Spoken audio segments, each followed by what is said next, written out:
Welcome to our channel. Today we how to connect Zendesk Sell to Stripe for customer purchase context, complete guide step by step clearly. Start by logging into your Zendesk Sell account. Navigate to the settings by clicking the gear icon in the bottom left corner. In the settings menu, look for the integrations section. Select integrations from the list. Locate Stripe from the available integrations. Click on the Connect button next to Stripe. You will be prompted to log into your Stripe account.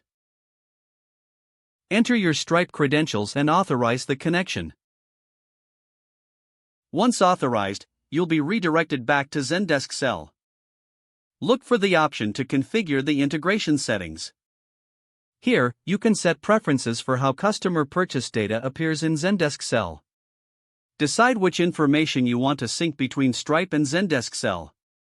Check the boxes next to the data points you want to include. Save your changes to apply the settings. Test the integration by creating a test sale in Stripe. Monitor Zendesk Sell to see if the sale appears correctly. If everything looks good, you are all set. If you encounter any issues, revisit the integration settings. Make any necessary adjustments to ensure everything works smoothly. Now you can seamlessly view customer purchase context in Zendesk Sell. If the page does not load, refresh the browser or try again in a private or incognito window. Make sure you are using the correct email address, then retype it carefully to avoid small typos. If your password is not accepted, use the reset option and create a new strong password you can remember. Check your spam folder for verification or security emails, then complete any requested confirmation steps.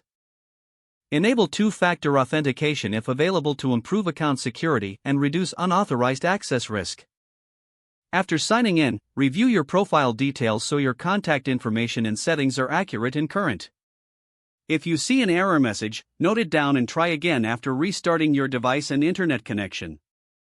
Log out when you finish, especially on shared devices, to keep your account and payment information secure. Don't forget to like this video and subscribe to our channel for more step-by-step tech guides.